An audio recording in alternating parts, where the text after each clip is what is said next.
Power creep, a staple in battle shonen, where our main characters get exponentially stronger, so new introduced villains have to continue to keep up to make sure the stakes are at all-time high. However, in Jujutsu Kaisen is handled pretty well, and the best way to really put that into perspective is to use our Shibuya antagonists, the disaster curses, against the fiercest colony in the Sendai colony to see how they really stack up.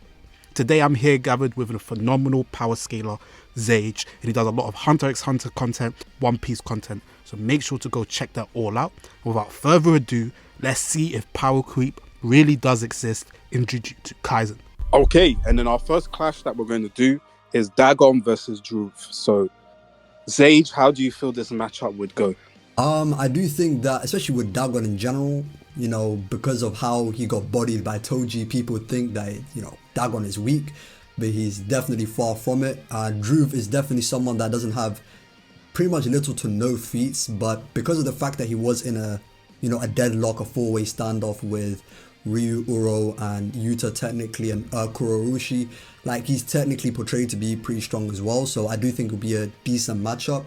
Dhruv is also said to have dominated ancient Japan as well, so there's definitely some lore for Dhruv to be a powerful sorcerer. Otherwise, Kenjaku's not going to bring him to the cunning game and have this crazy cunning game if he wasn't pretty strong himself. I do think though there are some things that are just basically, I guess, disadvantages for Dhruv, because Dagon does have, for example, one thing that's highlighted about him is his bottomless HP. He has a vast amount of curse energy, and it was as if the guy was taking no damage when Nanami, Maki, and even Naobito was attacking this guy. It was as if they couldn't really do anything. So yeah, Dhruv is definitely pretty strong, but I do think he has his work cut out for him when it comes to Dagon. But how do you think about it?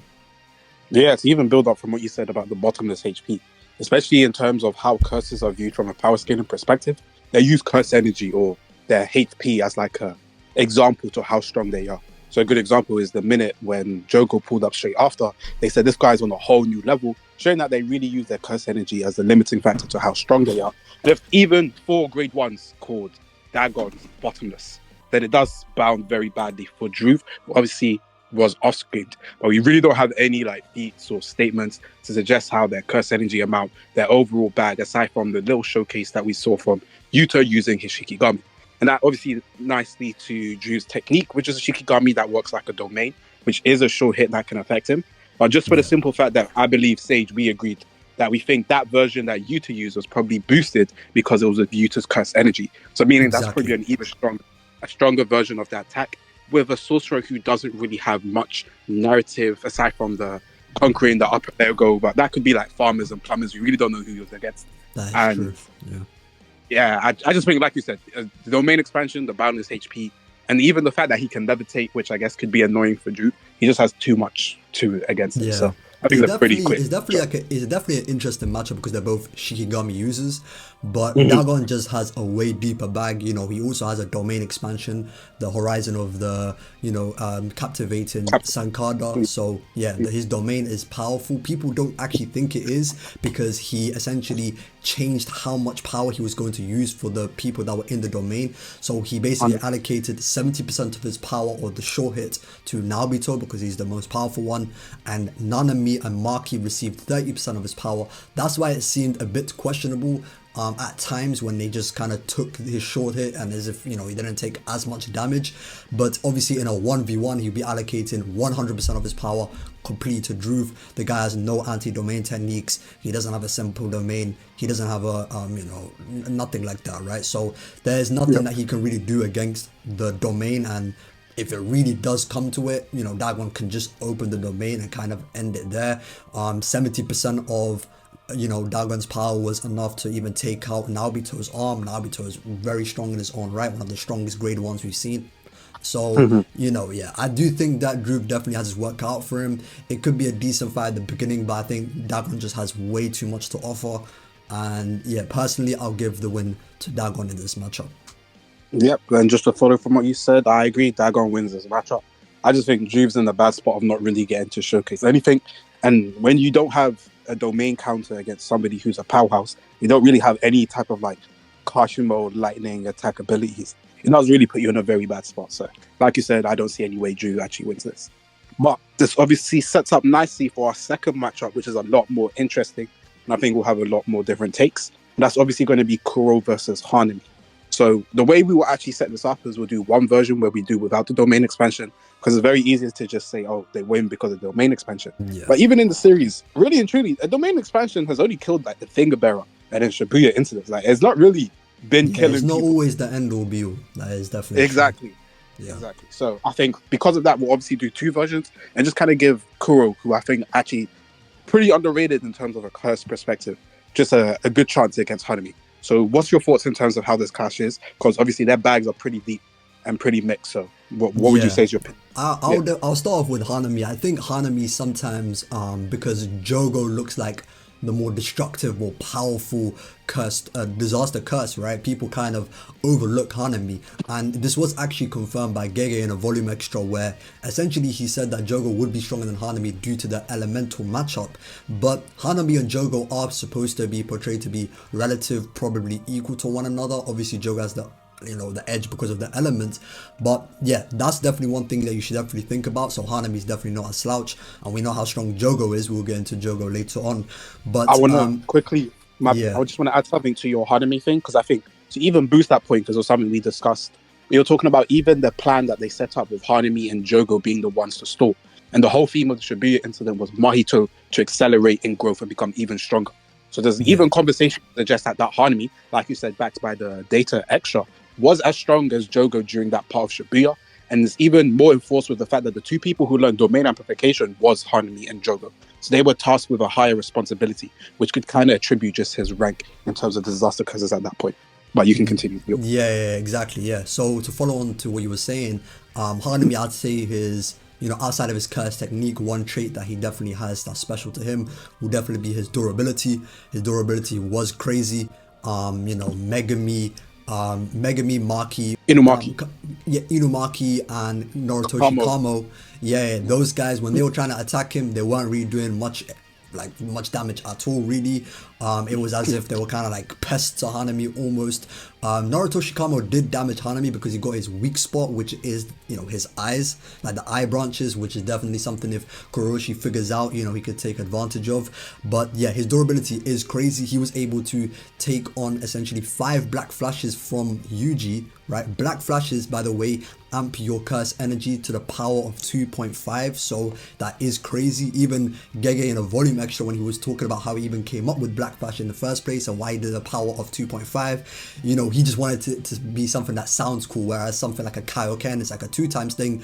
Exponential growth makes it sound even stronger, right? So you have to look at it from that perspective. Black flash is definitely just a lot stronger than what a sorcerer normally is. And once you actually do learn black flash, it's said that basically the understanding of cursed energy is essentially immeasurable compared to someone that actually hasn't used black flash. And after the first attempt of Yuji actually using black flash, he had improved as a sorcerer. So you have to think about it from that perspective. Hanami being able to take on 5 black flashes even from a good roll Yuji is very impressive, as well as Todo's using the curse tool cloud.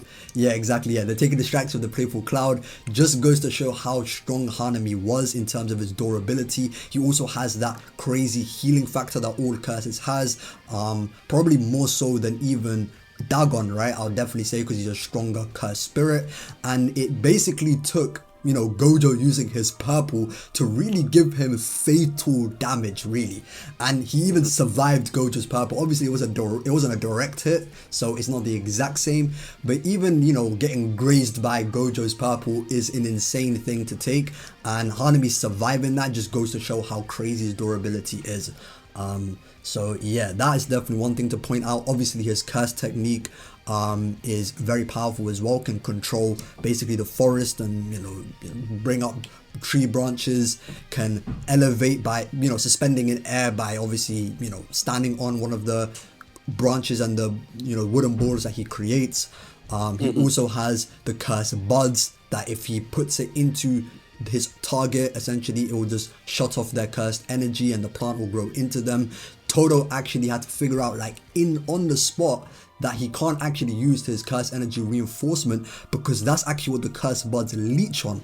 So it's actually, doing you a disservice if you use curse energy reinforcement, which Kurohoshi might not figure out automatically because Todo is a pretty smart Jujutsu sorcerer, but his own admission is about, what was it, 500,000 IQ or something crazy. Bro, it was like 10,000 IQ or something crazy. So, yeah, Hanami's bag is just really crazy, in general. But you got anything to add on to Hanami in general, if I'm forgetting anything? Yeah, so I'll big up on the Hanami stuff. I completely agree. Their bag is underrated. And like you said, I think their place in the disaster curses is just slept on because they kind of got the Jogo treatment.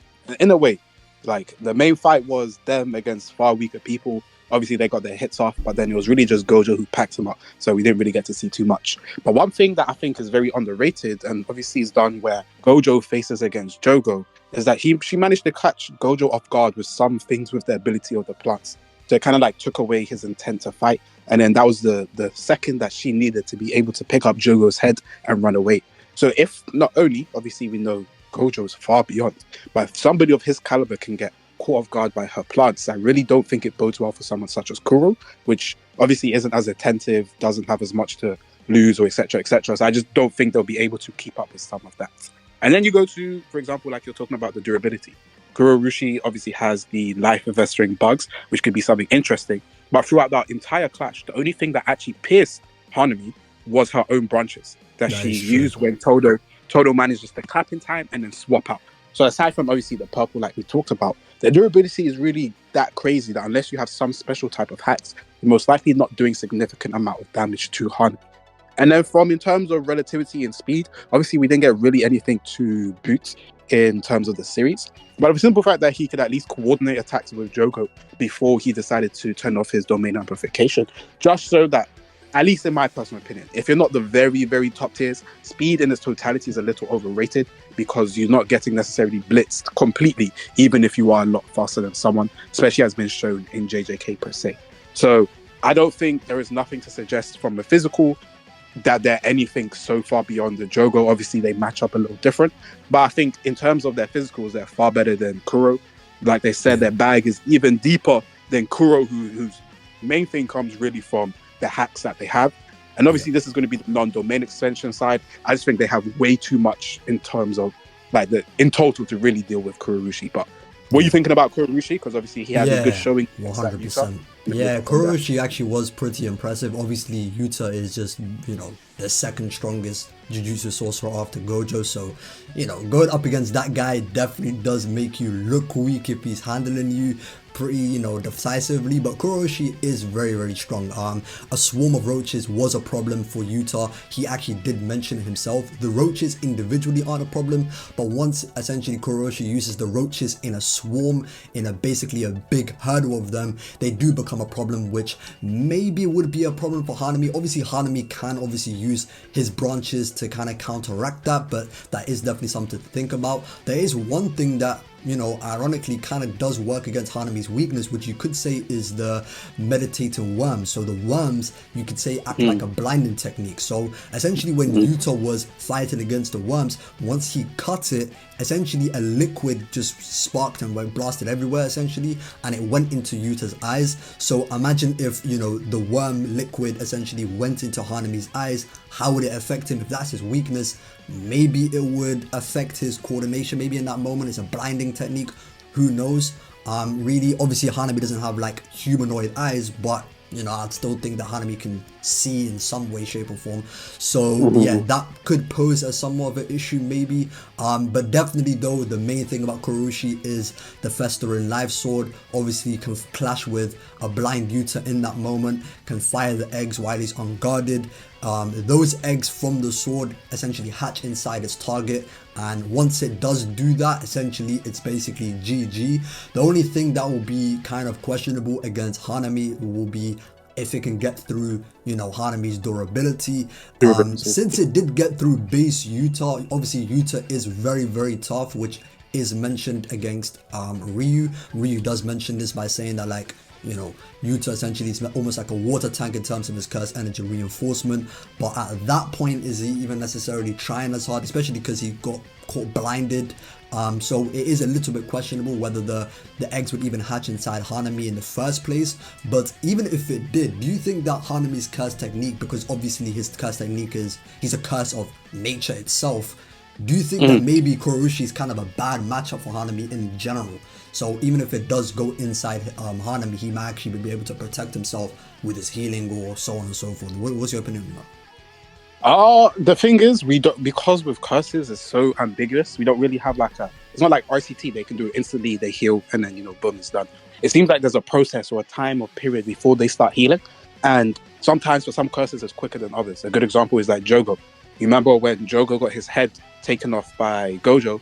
We see him after some time. They're playing football. I don't know if that's supposed to be like some comedy filler type thing, but they're playing football with his head in Dagon domain, so we know his head hadn't come back at least that time, and then later on you see that it's back again. And then for example, when Sukuna slashes his head top, you see it grow instantly. So I think depending on the damage, it can be quicker than not. So if it's in the same manner of like it rips his arm like it did against Yuta, maybe that would be something that takes a lot longer before he can actually fully heal, which would give Kuro enough time to actually do more damage.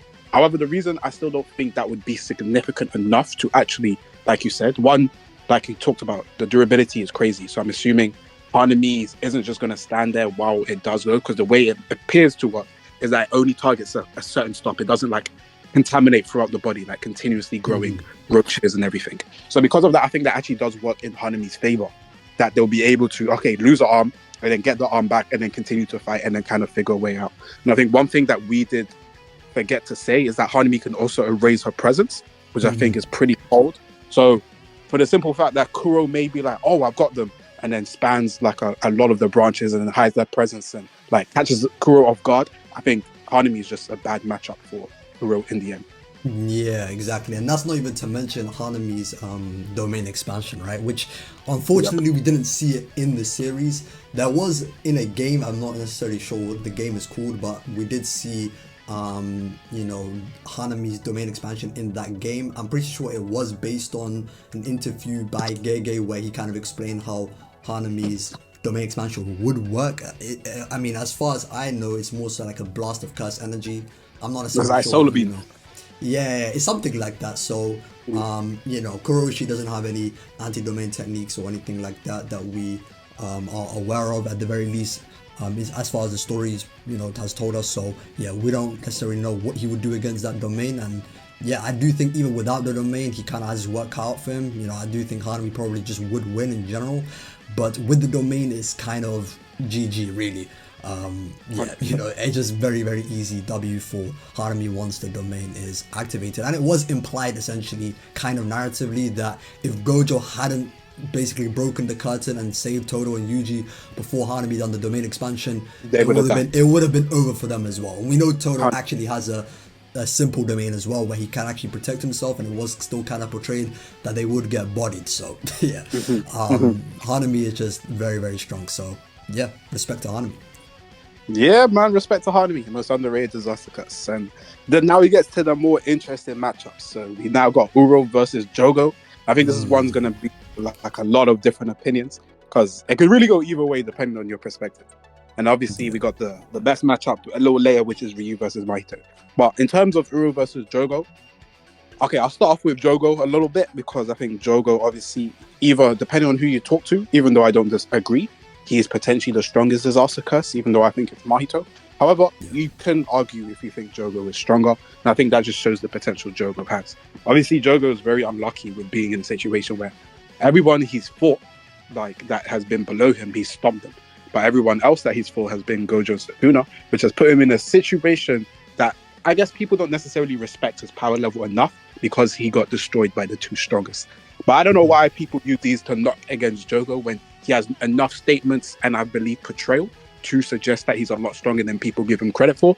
And it starts off with Kenjaku's even free analysis of how many fingers would Jogo be. So he said at best 8 or 9. So even if he's highballing, we can say at the bare minimum Jogo's around 6 to 7 fingers. And I think being that level of Sukuna fingers is a very testament to he has a huge curse energy pool, which I think is something that a lot of people don't take into consideration. Because if we take even Yuta's statement at face value, and obviously the Sukuna fingers aren't necessarily giving us a scale to how much they increase, but if we say that it's consistent, there's not an exponential increase. That means Yuta is at bare minimum 10 fingers worth of cursed energy. And if Jogo's within that ballpark, who Yuta's most amount of cursed energy, even more than Gojo, it really puts to a scale how much cursed energy he has, which is a very important thing in terms of using his Jujutsu, his domain expansion, and things that we'll cover a little bit more. But obviously he has his Disaster Flames, which is broken. I mean, I think a actually lot do of want people... to add to the curse energy thing. Sorry about that. I do want to add to the curse energy thing because I know some people are going to be thinking about, okay, wasn't Jogo supposed to be stronger than a 3-finger Sukuna?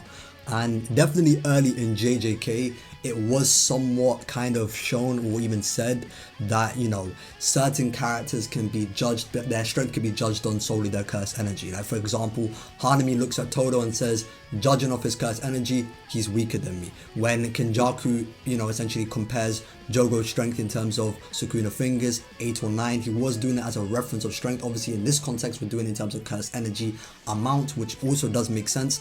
But early on in JJK, curse energy fingers, you know, Sukuna's fingers was kind of like a measure of power, but that kind of changed later on in the story, especially when we saw other sorcerers not have as much curse energy, but their efficiency became a thing which made them that strong. So I do want to keep that in mind for certain people that, you know, Jogo being stronger than 3 fingers, to be honest, isn't that consistent. I do think 3-finger Sukuna, at least in terms of speed, is stated to be relative to Toji, at least from Megami's perspective. Sukuna himself wasn't sure if he could even beat Maharaga in 3 fingers, so maybe 3 fingers of Maharaga you can say was somewhat relative, and Maharaga and Shibuya was definitely stronger than Jogo. So that I just do want to basically highlight the finger scaling, the Sukuna finger scaling. That is definitely something to think about.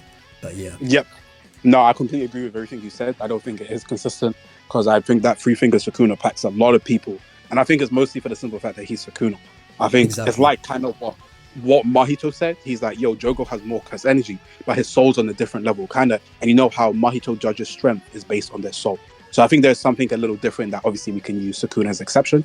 But your entire point of that's how curse energy was judged to show how strong does boost a lot to Jogo's portrayal, which I completely agree with. That is and true. Then you obviously, so you obviously have like his usage of stuff that he has, and domain amp. We know how important that can be in terms of reducing attacks as well as allowing him to even do hit and run tactics against Gojo. He has a Disaster Flames, which I think has got a little underrated because it didn't kill Nanami, Nobito. Well, it killed Nobito eventually, but and Nanami and then Maki. Obviously, Maki has a HR resistance, and Nanami didn't die. He left looking like Two-Face. But I think people take it a little bit too much because you can obviously tell he wasn't outputting the most amount of his flames, and it felt like just basic attacks. It was very casual, bro. It was very casual. Even like the way he like beat Maki, or he just tapped her face, was over. Tapped to the back of the head. Like it was so casual. I'm not gonna lie to you. That scene from Jogo's out. Definitely, it's just aura. I'm not gonna lie, and it's kind of unfortunately he gets bodied by Gojo Sakura, man. But it's he holds the dead ashes to say we'll meet in the wasteland. I said, yeah, bro. Yeah. And then he said, now then, especially in the manga, I feel like the manga did it better than the anime personally. It's because of the facial expression when you see Jogo or blacked out before he packs him up. It's crazy. Yeah, but it's so clear that was casual as well, because if you compare it to when Jogo fought Gojo, right, early on in the story, like the volcano like blasts were like so much bigger, like destroyed a good chunk of the forest nearby. Like it just in terms of quantity as well, like it's just very obvious. I think in terms of the way it was just portrayed, it's just definitely stronger. He's up against a stronger character in general in Gojo, so it just makes sense that the attacks, you know, against Gojo is definitely stronger than people he'd be fighting against, like Nanami and Maki, Naobito with one arm. So yeah, like those attacks were definitely, you know, just weaker attacks in general, you know. I can agree more. I think obviously I'm not trying to focus too much on the anime because the Jogo anime, especially in the Sukuna fight, was looking like a whole different monster. But I think it does give us a good representation of the stuff he can do. Like everything that he's shown wasn't things that are out of question that I'm like, oh, that was, you know, something that I couldn't see. Like in terms of the lava that he was creating, all those type of stuff. I think those are all possible. So it kind of gives them more testament to, like you said, like those were just basic attacks that shouldn't be used against him like they are. Then he obviously has his Ember Insects, impact on noise. I think that can be very important, especially if Uro's ability isn't one omnidirectional and doesn't work against actually sound abilities. Because we saw Drew Shikigami, just the fact that it works like a domain, could bypass Sky. So I think that's something interesting. He also has Maximum Meteor, which we know is the slowest move in the world. But however, it does speak a good testament that his AP is still pretty good if Sukuna quantifies that it could have hurt him if he was hit. So it just gives us an example of how strong his AP is, especially as his domain expansion should be a level above that as well. And then he has the basic curse healing, and then he has those volcano heads that he can throw, which also impact the disaster flames. His main thing, like we talked about with Hanami, he's more of the offensive speedster type person, where Hanami is the kind of like durability and spam attacks at you type individual. So in terms of how their matchup plays, they're like complete opposites. And I think this could work even better against somebody such as Uru. But in terms of everything in Jujutsu, Jogo is probably, if anything, one of like the 3 or 4 people that has everything. Obviously, he can't get Yeah. RTT because he's not a curse. But yeah, his Jujutsu bag is stacked. So I think Yeah, a lot of domain people do. amplification he does have as Yep. well. And Yep. to add to the speed point as well, Dagon kind of, he hypes up Nabito's speed by saying it's probably even faster than Jogo, which kind of portrays Jogo to be up on the upper echelon in speed in the series. And we know how fast Naobito is, being someone that's stated to be the fastest aside from Gojo. So that kind of goes to show how quick Jogo is. Obviously, it doesn't look like it because, like I said, he's fighting against Gojo and Sukuna, who are the 2 fastest in general. But outside of those 2, he is a high tier, like a speedster in the series, and it is pretty consistent even post Shibuya with the Culling Game characters in general. So he should still be relevant into a speed category, as much as some people would say he's not, So yeah, like I definitely do think Jogo's speed is definitely something that will probably be a little bit of an issue for Uro. But Uro does have a bag of her own, so we can definitely get into Uro. And obviously the main thing with Uro is her sky manipulation, right? So the sky manipulation is broken. The thing about the sky manipulation, one ability that she has, the thin icebreaker, basically ignores durability. So the way that it works essentially is that she's attacking the sky directly, and that essentially ignores your durability and attacks you through the sky. It's kind of cracked the way it works. She can essentially defend herself by manipulating the sky to use it as her shield as well. There's just a lot that really she can do with it. One thing that Jogo isn't necessarily so great at that someone like Hanami is really good at is the durability factor. Obviously, it was stated in the volume extra that, if Jogo had actually taken the same amount of attacks that Hanami did, so those 5 black flashes and the playful cloud attacks from Todo, he would have been cooked. And we know that Jogo is really powerful. So what's something that something that Uro could do potentially is that she could just reflect those volcano attacks, similar to how she was reflecting essentially the granite blasts and basically hit Jogo with his own attacks, right? And we know how powerful those attacks will be. And given Jogo, I wouldn't say limited durability, but relatively to Hanami, right? He wouldn't be able to take his own attacks in the same way that necessarily like Hanami can take his own branches, right? So yeah, that could definitely be something that Uro could do. She doesn't have reverse curse technique, so there is that. Jogo obviously will just be chipping away at her health every time he does blast her with the volcanoes.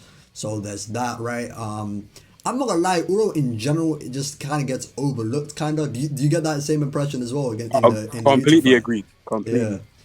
yeah, because I, I'm not gonna lie, like they kind of jumped her, like it's kind of bad, bro. Like the way they took her yeah. out, you know what I mean? So There yeah, wasn't one part in the fight aside from when she jumped to Utah. There wasn't a point where she wasn't at least 2v1 or at least in the midst of somebody else between the clash. So yeah, I feel like a lot of people say Ura was underwhelming, and I think they don't really necessarily take in the context why that was, because like she didn't really have that many showcases to really showcase anything. She was just really in the middle of everything. And you could say right. that's a lack of awareness or that's why she's not strong. But I just don't think she got the fair treatment compared to like a Ryu who was put in a lot more positions to succeed in that clash. So yeah, Yeah, I agree. like Ryu actually had like a 1v1 moment with Yuta, whereas Yep. Oro really didn't. Oro still did have a moment against like Yuta where she was able to like overpower him and still force him to use reverse curse technique. So it's not as if Oro's attacks would be limited. But the one thing that will definitely determine this fight, which is kind of hard to tell because we actually haven't seen this from Oro on panel, but we know she has it, and that is the domain expansion. So Yeah, I guess we can separate it like we did with Kuroshi and Hanami. We can kind of do no domain expansion, and then and the we can kind of domain head one. canon a domain. Yeah, we can kind of head canon a domain battle. So yeah, how do you think the Uro and Jogo matchup actually goes? What's your actual take on So it? I think first thing, I think we need to address the physicals aspect because I think a lot of people in the community have this perspective that Uru and Ryu so far outscale the disaster curses, and I Yeah. don't necessarily agree with that. Obviously, I'll get your take as well, Sage. Just for the simple fact that I think it wouldn't be consistent with what we've seen in the series. So, like you said, the fact that Dagon said probably Nobito is faster puts him at least in that ballpark to be one of the fastest in the series. And I don't believe people suggest that Yuta is also in the ballpark of the Nobito's Nayas in terms of speed. Now, that I've already said, I don't think speed is the be and end all, especially in JJK, if you're not the top tiers, because we've seen people like Kamo be able to react to Kurosumi Naya. We've seen Choso being able to react to Naya to be able to get a jump on these projection sorcery users. But in this instance, I think there's nothing to suggest that physically they should be outclassed. Specifically, that the Yuta that they scale to is a Yuta that wasn't using partial Rika, wasn't even using his full manifestation, and he was only just using RCT at the base. And if we want to use the idea that the more curse energy you have, the more reinforcement you have, the more your output, your speed, yada yada goes up. I know there's a lot of people who have different opinions on that. And that's a conversation for another day. But if we just say that it does, then yes, you could indicate that that version of Yuta isn't the strongest. But that Yuta also faced against Shibuya Yuji, who tried to take him out in one rush. And that one was relative. Yuji was relative to a Mahito in Shibuya in terms of physicals. So there's nothing really to suggest from the standpoint of what we've seen in the series that the disaster curses are so far outscaled. If anything, there's a lot more emphasis on them actually outscaling these other people who only really relate to a very, very weakened version of Utah that they had a good showing against. And I think obviously this Yeah. is going to be it's going to be hard to opinion because we know Utah just directly counters the disaster curses. But Utah in a 1v1 with no Rika, no RCT in the same manner against Kurorushi nearly died. Obviously, he tried to hold back his RCT, but it kind of just gives you a testament that the scaling isn't as significant in terms of physicals, just physicals, not their hacks and everything. That people are going to take Jogo away from the clash. So now that we've Yeah. kind of addressed that, because I think I that's do probably want to going to add be to the that as well, real quick, is yeah, that yeah, go on. a lot of people do think that the reason why that idea of the Culling Game characters kind of like Power Cliff Shibuya, at least for the disaster classes, does come from when Yuta essentially kind of loaded Choso. So the way he beat him was kind of nasty. Like he kind of just tapped him like 5 times and then was done. But Mm-hmm. the context is important to note. So that was Choso like after he was just done fighting Naoya, and he did just get caught off guard really. Choso's durability isn't apart from the red scale stack thing. Aside from that, he's not necessarily the most durable guy anyway. So like given that moment and saying that okay cool, a base Zuta can just blitz low diff someone like Choso who was relative to Yuji and Shibuya, I don't think is necessarily the right way to go about it. I don't think it's particularly consistent, especially considering what you brought up as well when Yuta actually did go after Yuji, right, and tried to kill him with the initial rush, right, and he was failed Yep. to do that. People will say that Yuta was holding back, which he was, but people also forget to mention that Yuji was essentially holding back, mentally nerfing himself to the point that he was kind of letting himself die, really. And that was Yep. something that Yuta actually figured out from Yuji in that moment. So I don't think necessarily that, especially from physical perspective, like you said, the disaster classes do not get power clipped to some outrageous degree to the higher end characters of the Culling game, or at least the Sendai colony that we're specifically talking about, right? So yeah, I Yep. definitely do agree with you on that.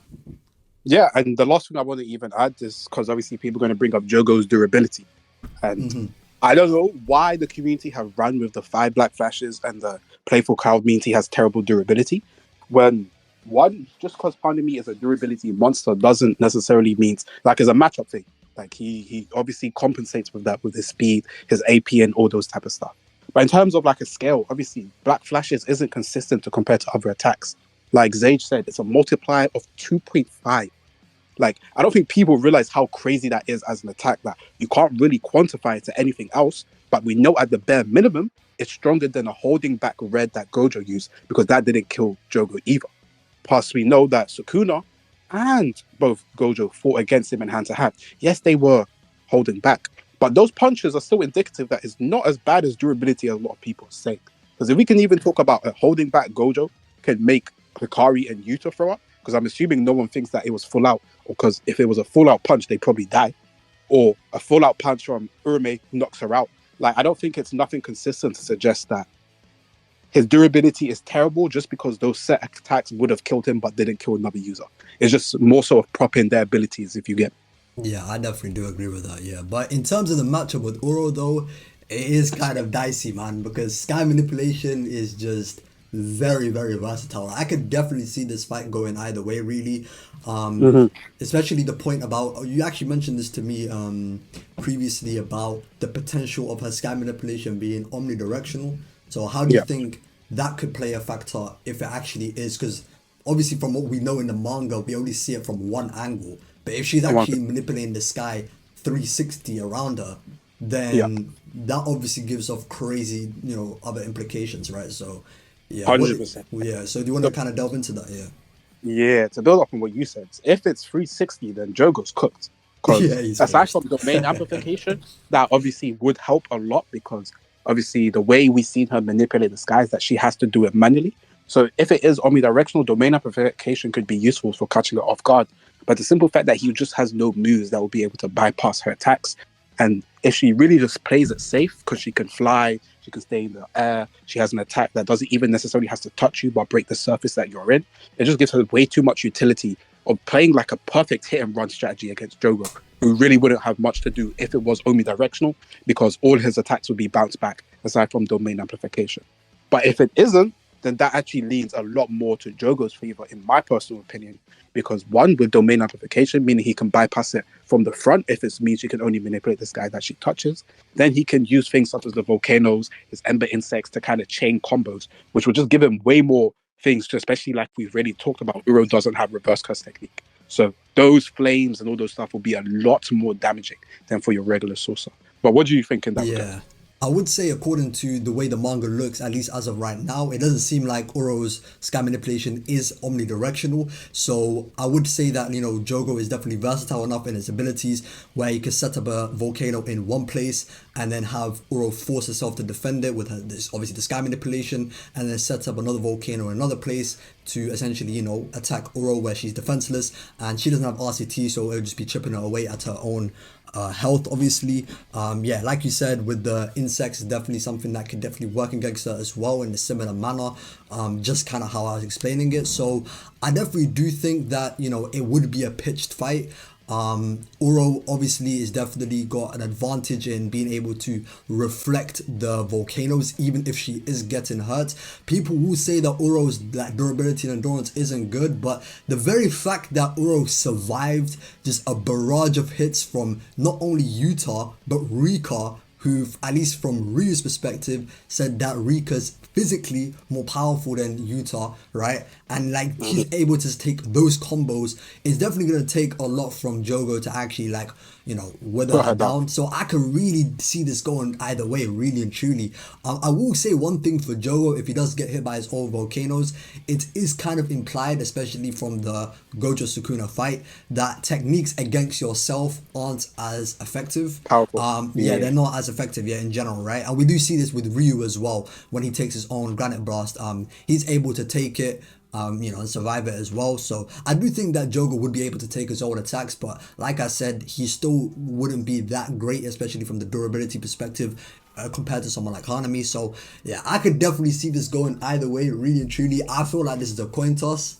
Because I agree with something that you talked about with her surviving the gauntlet. Obviously, he had the steel gauntlets, and then Rika and him were both 2v1ing in that combo. Now, a lot of people are going to say that Yuta was holding back, and he 100% was. He was not trying to kill them.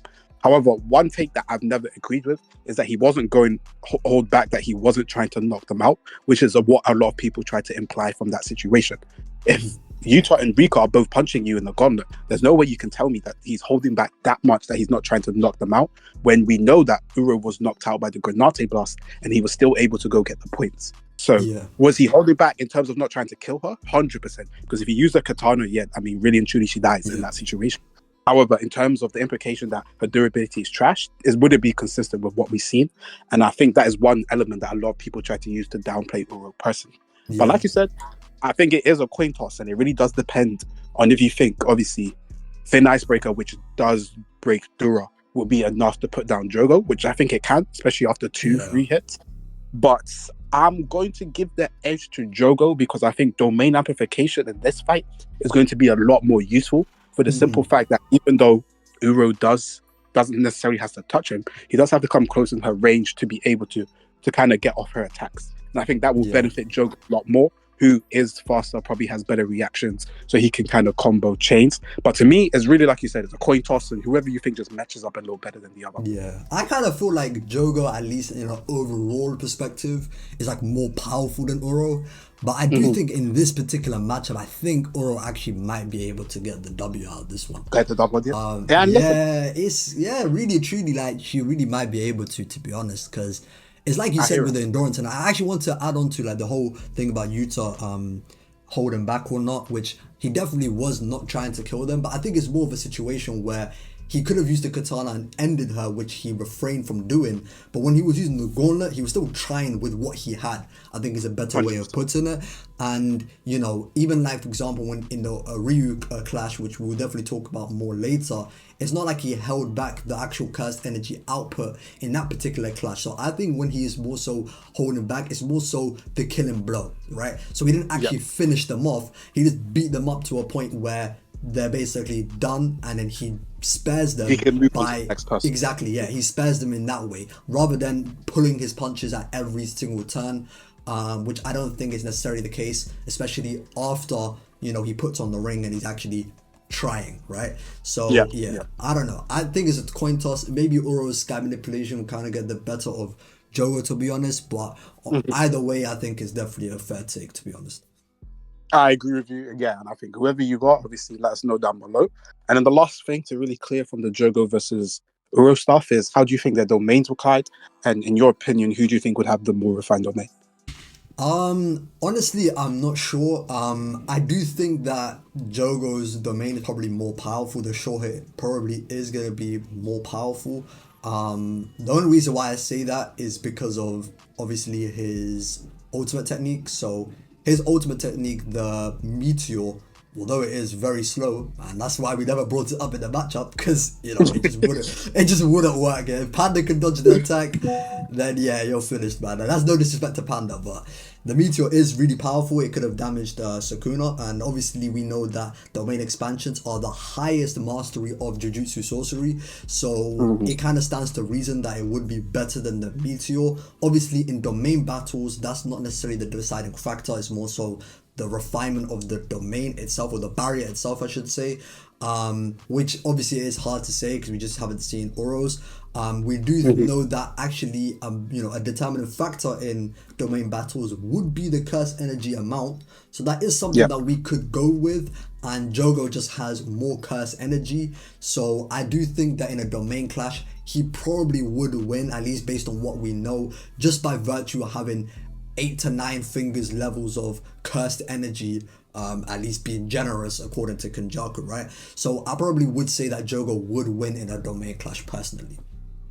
Yeah, I agree with that. I think, like you said, he's just the Gojo Sukuna treatment. It's just unfortunate that he got against the two strongest people. So Uro obviously has the higher narrow portrayal, so you can suggest that puts her over, as well as being from an assassin clan from the Fujiwara.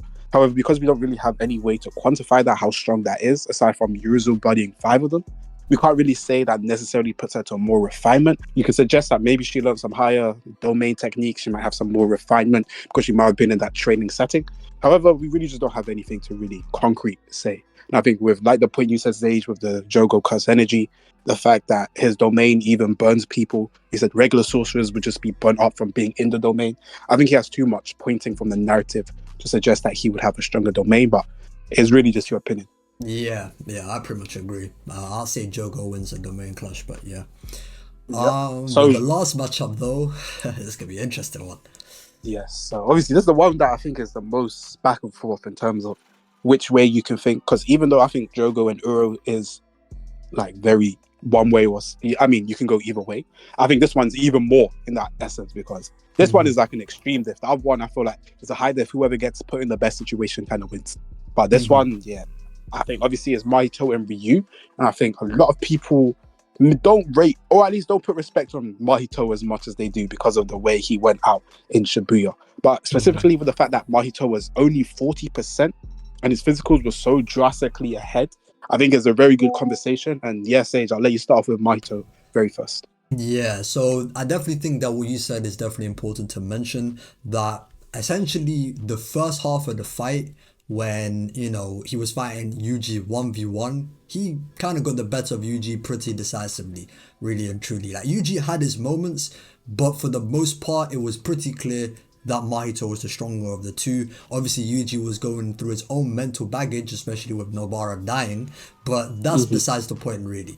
I think the fight really became interesting when Todo entered the fray, and at that point, it's like you said, basically, Mahito's soul was at 40%. Now, when Mahito's using soul percentages, it's essentially another way in this particular context of referring to his HP, right? His health at that given time, right? So Todo, who is 100% fresh, basically Mahito that is less than half his actual full strength, and Yuji I believe was at 20%, right? Or maybe even a Yeah. little less, right?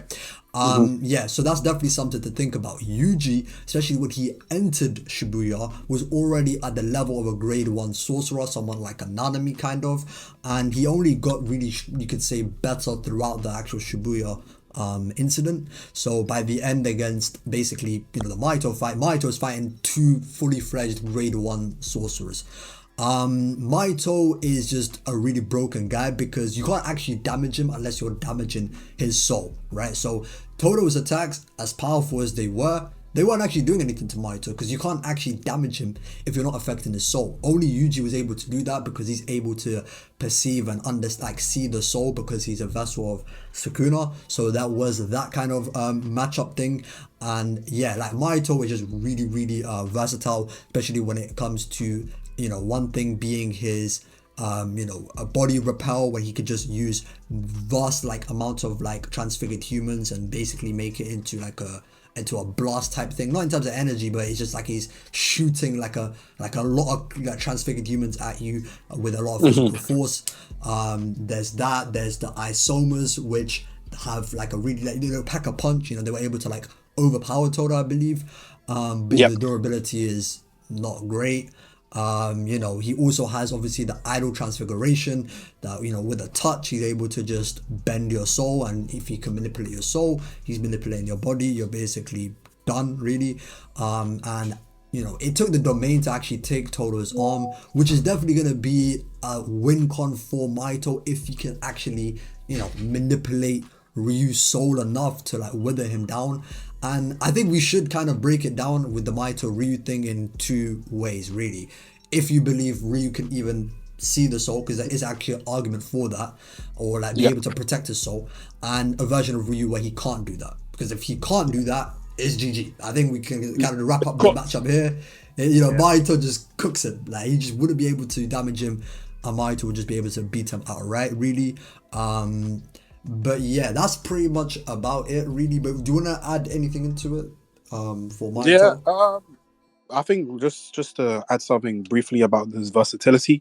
His Yeah. versatility is cracked. I mean, he can make clones. He can change into different animals. He can merge his soul into whatever he wants. Like his whole bag is just crazy. And Yeah. obviously, we didn't touch too much about it, but his obviously final form has way more increased durability. Has way more AP. Has still able to use idle transfiguration. Like even Yuji, he was fighting that Mahito before he changed, and he's become a whole different thing entirely, which kind of alludes to it being a significant increase in power, which I think you had some, I can't remember what you said. You said something, maybe it was like 200% stronger or something. I Yeah, remember so this. in the volume extra, it was actually stated that he became 200% tougher. So yeah, like in terms of durability, it is kind of crazy. Like Yeah, Yuji tried to like punch him and it just did no damage, like yeah. whatsoever. And the And to only put that time he into actually did my damage bad. him was with the divergent fist, which it was only on the part, I believe, which actually wasn't reinforced. So Yeah, that was actually the part where he did damage him. And obviously at the very end, he was able to damage him with the Black Flash. But that's because Todo actually caught, basically distracted Mahito by believing he was going to Boogie Woogie. And it was actually confirmed that had, Yuji not done what he did, like he would have just been destroyed in that particular moment, right? So, yeah. yeah, like Mahito is To just even crazy put in his final form. to put into perspective how crazy his physicals get, you get the statement when Yuji and Todo are both fighting Hanami, and they just Yeah, said when they punch him at the same time, she's like, "Oh, eventually their attacks are going to start hurting me." But we saw yeah, Yuji that has exponentially stronger since then into Shibuya. Just his basic reinforced punches couldn't do anything to Mahito. We yeah, also get, like you said, um, the fact that only the small amount that actually got hit, it took a full output of his curse energy that he had remaining Black Flash to be able to actually take him from his final form and to even damage him in the first place. And for the simple fact that I think a lot of people underrate his physicals as well. Because once he turned to his final form, he was overwhelming Yuji in physicals. If anything, yeah, he sends him into the thing where they go into the sewer and he breaks like the rocks and everything. And from a physical standpoint, it was really, like you said, Todo's clutch clap and him setting up for that final Black Flash and Mahito being wary of it, which is the downfall. But in terms of his actual physical display, he should be far classed at Yuji. Not necessarily far classed, but in terms of physicals, he should be stronger yeah. just It's from a the pretty clear gap, showcase. I'd say. It's a pretty clear gap between Shibuya Exactly. Yuji and final form Mahito for sure, And 100%. then the fact that Mahito is only 40% of what he truly could have been, I think it just gives us a whole testament to how much stronger he is. And then one thing I think that is even underrated to kind of boost his physicals in terms of reflexes is we know he was the only one to actually dodge an attack from Gojo during the disaster curses. He pops up after the idol transformation, he punches him, says, "Oh, I really can't punch you," and then leans back and manages to dodge before Gojo obviously reacts. And one thing that was brought up to my attention is the fact that he was the first person to wake up from the domain expansion. So we take this from just like a standard perspective, the fact that it's processing the information. And if Mahito was able to process the information faster than the rest of them by a decent amount, it just shows that his base reactions will just be far better than them because he can process information far quicker than they can. So I Yeah. think even though he doesn't have the speed as somebody such as Jogo, it's a testament to shows that he isn't outclassed in physicality at all. And if anything, gets very, very underrated. So, Yeah, he also has the blades as well, where mm, essentially, like, due to a binary vow, essentially shortening the metamorphosis cycle, he's able to, like, essentially, like, harden his body and he can essentially, like, create those blades, which essentially will cause, like, really, like, a lot of damage to his opponent. He was able to, like, scar Yuji with that. So there's that really. It literally took, like, Todo doing what he did to beat this guy. Like, Mahito was, like, pretty significantly, like, stronger than that version of Yuji. Like I said, yeah, like we don't even see like a clean moment aside from I guess the final attack, where like Yuji was actually able to like really do anything to Mahito, which kind of shows like just how different Mahito is supposed to be, and like given the actual narrative of Mahito and his potential, it just kind of goes to show you that once he actually understood his true soul and he was able to actually manifest it in his final form, it being that strong just makes sense, right? But mhm. Ryu is his own, he's a tough opponent in general, and he has similar qualities as well, especially when it comes to the durability. But before we get to Ryu, is there anything else you want to add about Mahito? Yeah, the last thing is just a zero point 0.2 domain. So it kind of just speaks Yeah, more to the whole processing information for him. Because the reason why it was so quick, obviously because of the post Black Flash, he was able to shorten the process of activating his technique and forming his barrier.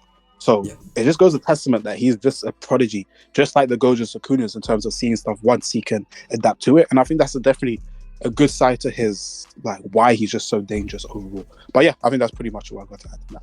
All right, so with Ryu, like I kind of alluded to, one thing that's special about him is definitely his durability, right? So he was trading attacks with Utah, and essentially, they were commenting on each other's, physical traits. When it comes to Utah, obviously his durability, but when it came to Ryu, Utah actually praised him for his attack power. And we know he has curse energy discharge, which is his curse technique. Basically able to like discharge any like curse energy from pretty much any part of his body. We see him overpower base Yuta with his curse energy discharge, overpower Rika. He's tough enough to catch his own his own actual curse energy discharges or his granite blasts. So yeah, like in terms of like an overall fighter, in terms of like just physical might, like Ryu is kind of like the gold standard, especially in the Sendai colony, right? And he was actually able to, Yep. take Yuta at least somewhat the distance better than the others when it comes to like a physical matchup. And we know how crazy Yuta is physically with his curse energy reinforcement, right? So yeah, that does say a lot. But yeah. Yep. No, I think you said it perfectly. Ryu is a monster. Obviously, he's the very in essence, he's kind of like a Jogo type fighter. Not necessarily the durability, but he's more like compounded attacks, very good AP, and just a very on-site brawler in essence of what he's done. Obviously, Ryu got an amazing showcase for his durability over the Sendai colony, and that definitely seems to be his strong suit. And there's also the output talk that I think we should address now, because I think a lot of people have misunderstandings of how output's supposed to represent in the series. Having the most amount of output doesn't translate to the most amount of AP, and it'll just be fundamentally incorrect with how the series has worked. It just means, and as we see with the fact that Curse Energy Discharge allows him to keep the same output regardless if he's using a domain or whatever, it's for the simple fact that his attacks are just going to be output at a higher level than others, and that's pretty much it. That doesn't directly translate to him having the highest AP. However, it's a very fundamental thing because his attacks are always going to be damaging for the most part. Now, does that mean he has stronger attacks? The Kuna? No. Gojo? No.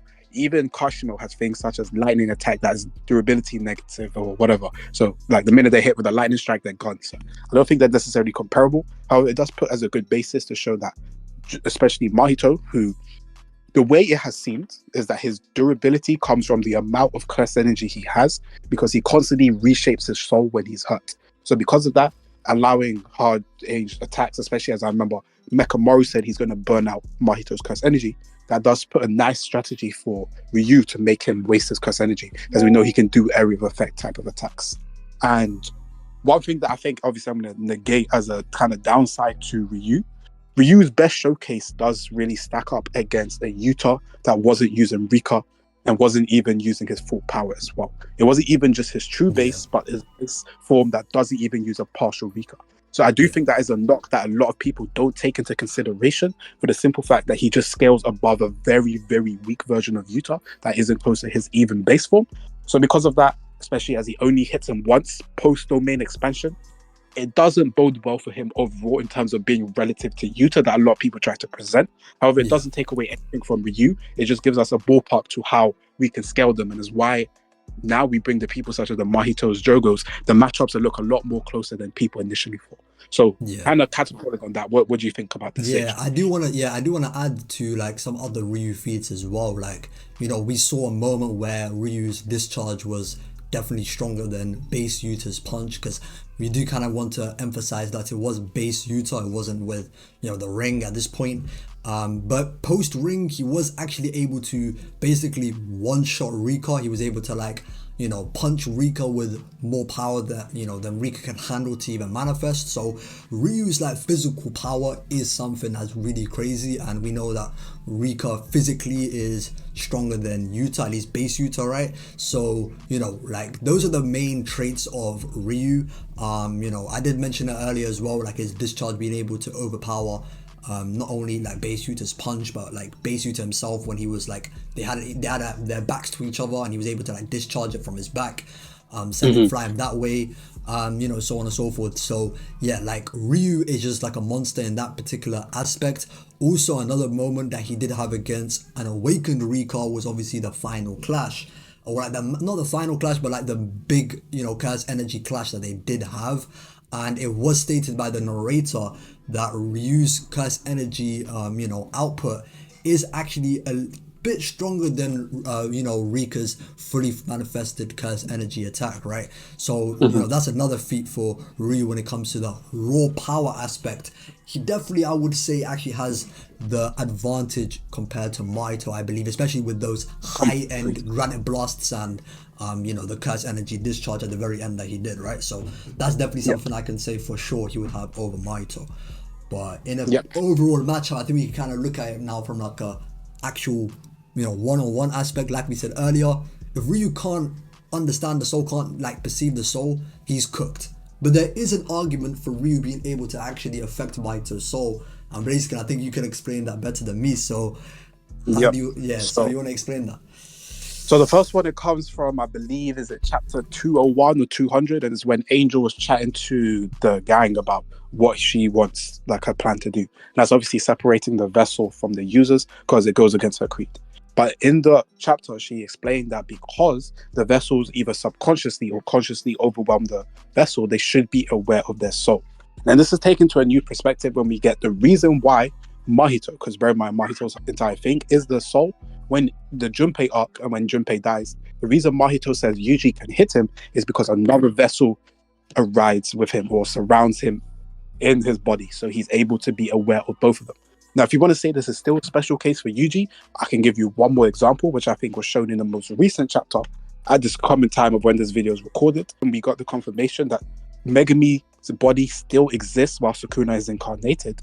It gives us a suggestion that even fully incarnated sorcerers wouldn't have killed their vessels, which means that their vessels should still be alive, meaning there should be two that kind of coexist at the same time, meaning the reasoning that Mahito gave that Yuji could actually hit the soul would be consistent with these incarnated vessels as well.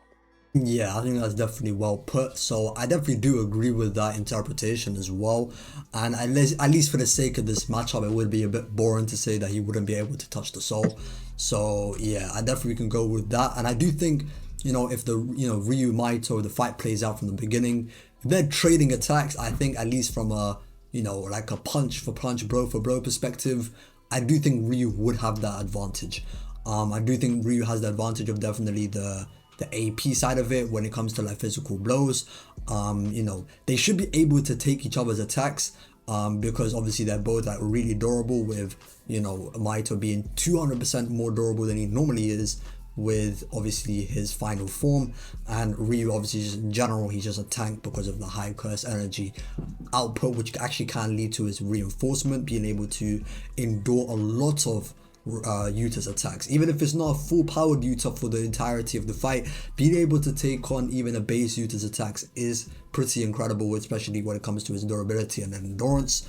I do think that one thing that Mahito would need is definitely his idol transfiguration. So if Ryu can protect his soul, it definitely does depend how many times he would actually need to touch Ryu to actually like manipulate and bend his soul, which is kind of hard to say. I do think it would take quite a few touches to actually kind of bend his soul, just because of how strong Ryu is. I don't think he's like fodder or anything, right? He can't just tap him one time like he's a regular human and like beat him that way. So yeah, there's that. Obviously this is a much weaker Mahito, but even like Nanami at the time in the Junpei arc was able to protect his soul with curse energy unconsciously, mind you, right? That's important to note. So there's that. But yeah, like it's definitely like a hard matchup, like really, to be honest. I think it definitely can go either way. But yeah, what's your perspective though in a 1v1? Yeah, I think you covered a lot of what we're saying, obviously, in terms of the idol transfiguration. The way I've understand his final form, and obviously correct me if I'm wrong, I believe he can obviously, because he has it on his hands, he can transfigure others. But because his final form has that durability buff, I'm assuming he trades away the ability to transfigure his own soul. So it's only when he switches between the two forms can he do so. Would you agree with that? Because that kind of coincides to my point. Or no? Yeah. So it's actually stated in the volume extra that only his hands are like his original form. So in that way, right, he's still actually able to use he's able to still use idol transfiguration even with his final form. So really and truly, he can just start the fight in his final form. He actually wouldn't need to be in his base form, for lack of a better term, to even use idol transfiguration. Obviously he can stay in his base form if he wants to like manipulate his own soul and so forth. But he still can use idol transfiguration on other people, right? So I think that is a distinction to make, and Mahito could just pick and choose which form he kind of wants to go into. I don't think it's implied that that's something like he's forced to be in once he If he does transforms, want, right? Yeah, yeah. exactly. Yeah. So I think you just manipulate it mid fight, right? Okay.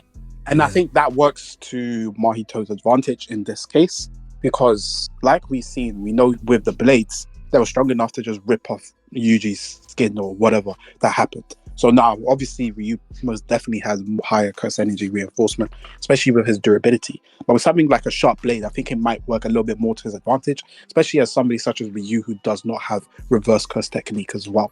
So then you panel that with the fact that I don't believe he's going to get affected by his soul as significant as like you talked about. But the good thing about Mahito, and if we just take it at a base level, his curse energy should be comparable to Jogo's. So if it took a substantial amount of curse energy to even burn out Mahito in the first place, and even with the ability to touch his soul, with the fact that his durability has skyrocketed a lot more, I don't think the Granate blasts are going to be as effective as we initially think, which would allow him a lot more chances to kind of slowly wear down Ryu. And I think Ryu's biggest weakness is the fact that he doesn't have reverse curse technique. So aside from even the soul stuff that he has to worry for, he has these blades that could potentially take off limbs or be something significant, depending on your interpretation of how damaging they are. And I think that in totality does lead me more to the Mahito side, because I don't think he's as physically overpowered as some people suggest. However, I do think if it does stay like a hand-to-hand combat type thing, he might be cooked because Ryu is better Yeah. hand-to-hand, Yeah. and he can just output so much damage in that short burst. So Yeah, he I could think just I think use it's he could just use like curse energy like output in terms of release pretty much anywhere from his body. So while he's yep, having that yep. hand to hand, he can just release the curse energy from his head, for example. It just gives him a lot more advantages from a close quarters perspective, really. And that is kind of more so Mahito's only real thing. Obviously, he can fight from a distance with using other transfigured humans. But to be honest with you, obviously those are not as effective as his obviously personal body actually fighting. So, Mhm. I think from a close quarters perspective, and for this particular moment, we're not including the domain battles, which we'll talk about later on. But I do think from a hand-to-hand perspective, he's kind of cooked. I think Yeah, Mahito yeah. definitely has the endurance and the durability to take those attacks, because it took black flashes from Yuji to really take him down, and this is from a stronger Yuji, right? In Shibuya, he was already a grade 1 sorcerer, so having black flashes that amplify his curse energy to the top power of 2.5 does it by a lot, obviously. So and obviously, actually, one thing we don't really talk about much is Mahito's own black flashes. So that's actually Yep. the part where I do think Mahito would have an advantage. If he's able to get a black Hit flash back. in the fight, he's definitely cooking Ryu in those particular moments. But outside of the black flashes, I do think Ryu would have the advantage An from like advantage. a hand-to-hand perspective. Yeah, yeah. Yeah, and I don't think that's bad. Obviously, I agree with that. I think he would be the more overwhelming one in terms of physicals. Obviously, Mahito gets the. I guess it really depends. How would you compare Yuji's like hand-to-hand combat in Shibuya in comparison to Ryu right now? Because obviously that Mahito was able to overwhelm him. So I'm assuming you don't think it would go in the same manner as well. And how would you say like the hand-to-hand is in comparison? So yeah, if Ryu was essentially like, let's say same health as Mahito in that particular moment, and he was fighting that version of Yuji, I do think that he would be overwhelming him. I wouldn't say Agreed. it's Agreed. particularly to the point where I don't know. I actually do think we're probably pretty similar actually. He'd just be overwhelming him really. I don't really see that version of Yuji being able to particularly keep up with anything in particular. He should be able to like still land attacks on him. But we know the reinforcement of Ryu would just be way too high. So I do think that yeah, if you were to put like Ryu with the same health in that particular scenario that Mahito was in against that version of Yuji, it would still look similar, which makes sense because we're actually saying that they can scrap with each other, right? If it wasn't similar, then then Mahito would just be a lot stronger than Ryu, or I guess Ryu would be a lot stronger than Mahito, depending on how you interpret it, right? So yeah, I do think that overall, I do think like no domains is a pretty pitched fight. But I do think if we're excluding the domains, I probably would lean to Ryu a little bit. So one thing that obviously works nicely, like we were talking about in terms of endurance, Ryu's endurance is pretty crazy.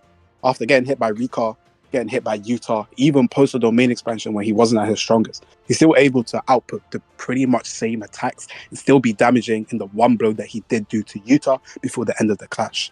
But one thing I think where I take away points from Ryu is in no situation did Utah ever look under threat in the match against these people. You get the one where obviously he wasn't even using his true base form, he wasn't using partial recall or even fully manifested recall. And then when he does use the domain expansion, the only time they actually clash was obviously the beam struggle where he stops midway, and then the punch which he sends. But even then, Yuta said from himself that he had a way of defeating him, however, allowed the fight to continue, which gave Ryu more showcase to show more of his feats. And I think that is where Mahito gets the short end of the stick, that his highest power wasn't allowed any time to showcase against anybody else but the one person who could perfectly counter him at that moment. So I think in the end, it kind of nicely goes into the domain argument, which I think, Sage, if you agree with me, we both think Mahito wins that domain. Yeah, I do think Mahito wins a domain Yeah. clash for sure. So Yeah. do you want to quickly explain kind of your reasoning why you Yeah, think? it is similar. Obviously, we don't know Ryu's domain and we don't know the efficiency of it. So it is kind of just, we kind of go with Mahito because we know more about it, really and truly. But one thing that we do know that's special about Mahito's domain is obviously the speed in which he's able to actually form the domain in the first place. So the two-step process of actually putting up the barrier and placing the curse technique on the barrier, he's able to do that basically the fastest. The only person that could do it as fast as him would be Hakari, and I believe even Gojo as well can do it as fast as Mahito because that's where he got it from, right? Mahito got it from his experience with Gojo's 0.2 domain. So yeah, the speed of his domain activation, that two-step process is just so crazy. On top of the cursed energy amount that he would have, obviously Ryu does have a lot of cursed energy as well, but it shouldn't be anything comparable to like Yuta, for example, that only has half of Sukuna really, and we kind of went with the curse energy scale in the jogo section, right? So Mahito probably should be similar to that kind of. I had to even build on that. Sorry, my bad. We know Ryu's curse energy can't be anywhere comparable to Yuta's because the minute he says them, he starts glazing and say this guy has bottomless curse energy. That is true. If it was something like in the retrospect or in the ballpark of what he has, he wouldn't think that it was unlimited to that extent. And we know that there's been a lot of comparisons with Mahito and Jogo, which we can kind of headcanon that Mahito's curse energy should be somewhat relative to Jogo's, just giving us a huge amount for him. But please continue. Yeah, exactly. Yeah, but that was pretty much it, really. I think that because of the two-step process and the speed in which he's able to do it, on top of the curse energy amount, he more than likely would be able to actually beat him in a domain battle. That's kind of where I stand on it. Obviously, we don't know Ryu's domain, so obviously it's the one where you're more difficult. It's a more difficult position to stand on, really. But yeah, that's kind of how I see it personally. But is there anything else you want to add to it? I think that's about it, though. I agree. The last thing I just want to say, because I think someone might bring this up, even if they have a domain clash, there isn't necessarily going to be like a Gojo Sukuna where they completely dominate the space. So in terms of having a tug-of-war clash, do you think Ryu might be able to take inspiration from like Gojo by damaging the user to then be able to, get their domain shut off even before the domain overrides the other? Do you think that's like a possibility? Yeah, that is definitely possible because if we're saying that these guys are like in the same ballpark as each other, then it would make sense that they would be at a standstill. And if that is the case, and like Ryu kind of just beats him up, which I don't think would be easy, it would kind of just be a back and forth. Then yeah, whoever gets the significant damage first would essentially win that domain clash. And I definitely think Ryu could do that. It's definitely possible. So from that angle, that is definitely a way for him to win for sure. But at the same time, the speed of him, the speed of Mahito actually putting up the domain might actually be, it might actually not get to that point really because of just how quick he can even put up the domain in the first place. Yeah, exactly. So I don't know. It's definitely a debatable one. So I kind of will leave that up to you guys. Leave your thoughts in the comments. We definitely want to see that. But yeah, it's definitely a debatable subject for sure. 100%. And I think that nicely wraps up. So the only thing is, who do you got winning? So I'm going to ask you, Dave, and then I'll give my opinion. Yeah, I do think if we're saying no domains, I do think from a physicality perspective, their durability should be pretty comparable. But I do think that their AP, I would lean to Ryu, him being able to discharge his curse energy just from pretty much anywhere on his body, on top of his granite blast and so on and so forth. I don't believe Mahito can just output that same amount of attack power in the same way Ryu can. He would be able to, it depends really truly how many times you'd be able to like touch him to actually affect his soul, which is just kind of making me believe that more so Ryu would win that individual matchup, with Mahito more so taking over the battle with the domain. That's kind of how I see it, but I can definitely see the angle for Mahito as well. So yeah, what's your take on that? Yeah, I think I have the same take as you. I think if we include the domain, I got Mahito winning. I think if we don't include the domain, I just edge Ryu. However, I really do think this is more of a coin toss than even Uro versus Ryu, because I really think it's a battle of AP versus hacks. So does Mahito's hacks work before he gets damaged enough and his curse energy is gone? So I think it's really just in your interpretation how you think it would go. I think for me, if they were to fight like 100 times, I would say Mahito wins 51 out of the 49 or 52. I think he's Yeah. just a very bad matchup for a lot of people. And even in the situation who I think Ryu stands a lot better with him with his hand to hand, I just give him the edge because of the domain overall. But yeah. Yeah, I agree. Yeah. So yeah, that's it. Obviously, make sure you check out Zage. He has a lot of great power scaling videos. He's also been doing some Hunter x Hunter content. He's a little bit of a Yeah. fraud, pushing Netero stronger than Jing, but it's okay. We learn. Let's laugh at that one. Yeah, Netzer is the strongest hunter, man. It is what it is, bro. It is Listen, what it it is what is. it is. I have an Yeah, agenda to but push. But obviously, yeah, appreciate you coming on. Obviously, this let us know anytime, your man. thoughts down below for the Sendai versus Disaster Curses. And yeah, that's all.